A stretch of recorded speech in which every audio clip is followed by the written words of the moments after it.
Pemerintah Kota Pekalongan membuka peluang untuk mengalihkan anggaran bantuan kematian kepada skema perlindungan BPJS Ketenagakerjaan. Langkah ini dipertimbangkan karena manfaat yang diterima masyarakat jauh lebih besar jika menggunakan program jaminan sosial tersebut. Hal itu disampaikan Wali Kota Pekalongan, Ahmad Afzan Arslan Junaid atau AAF, dalam kegiatan Focus Group Discussion, FGD, bersama BPJS Ketenagakerjaan, OPD, Basnas, di Ruang Buketan, Selasa, 2 Desember 2025. AAF menjelaskan bahwa realisasi kepesertaan BPJS Ketenagakerjaan di Kota Pekalongan saat ini baru mencapai 35% dari target 60%. Menurutnya, pemerintah daerah perlu melakukan optimalisasi agar cakupan perlindungan tenaga kerja dapat meningkat signifikan. Target kita masih jauh. Realisasinya baru 35% dari target 60%. Kita sudah punya rumusnya dengan BPJS Ketenagakerjaan, tinggal pemaksimalannya saja, ujar AAF kepada tribunjateng.com. AAF mengungkapkan bahwa pemerintah daerah tengah mempertimbangkan integrasi bantuan kematian senilai Rp1 juta yang selama ini diberikan kepada masyarakat.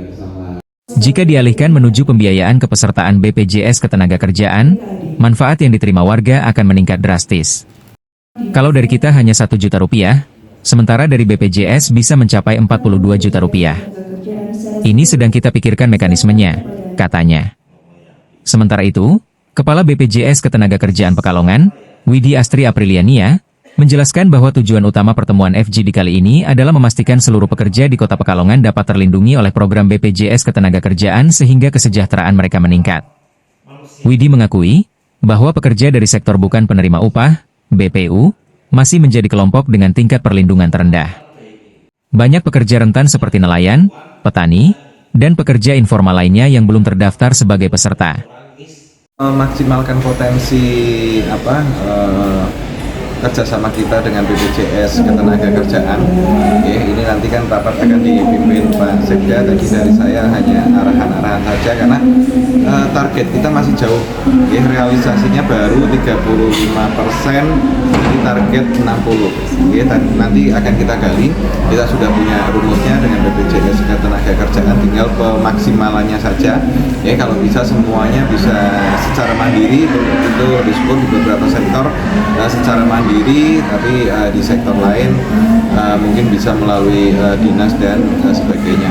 Jadi masih banyak potensi. Ini mudah-mudahan nanti sesuai dengan target bisa 60%, karena kalau 35% itu masih sangat rendah sekali ya Bu Widya, masih sangat rendah. Mudah-mudahan lah dari FGD ini kita bisa memaksimalkan, karena ini kan hampir stakeholder maupun dinas yang diundang semuanya hadir untuk yang berpotensi, termasuk yang pekerja rentan, masyarakat, terus RT RW, guru TPD, Madin, semuanya sudah. Tinggal nanti kita akan mensinkronkan bantuan dari pemerintah, yang bantuan kematian dari pemerintah yang 1 juta itu, apakah nanti bisa kita ikutkan di BPJS Ketenagakerjaan, karena manfaatnya lebih besar kalau dari kita kan hanya 1 juta, kalau dari BPJS bisa 42 juta, tapi mekanismenya masih kita pikirkan nanti. Jadi anggaran itu akan kita alihkan ke BPJS Ketenagakerjaan saja supaya masyarakat bisa mendapatkan manfaat lebih besar.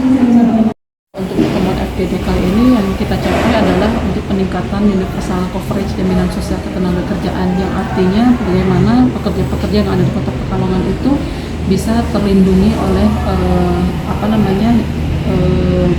manfaat BPJS Ketenagakerjaan, karena efeknya nanti adalah untuk meningkatkan kesejahteraan pekerja yang ada di Kota Pekalongan itu sendiri. Kalau yang masih rentan itu bukan penerima upah, banyak pekerja-pekerja rentan yang masih belum terlindungi. Contohnya misalnya nelayan, petani, dan yang lainnya. Meskipun dari Pemda sendiri, dari Pemkot sendiri sudah ada mekanisme pembayaran iuran melalui DBHCAT itu sebesar 1.700 tenaga kerja. Mandiri untuk 2 program perlindungan kecelakaan kerja dan kematian itu iurannya 16.800 per bulan per orang.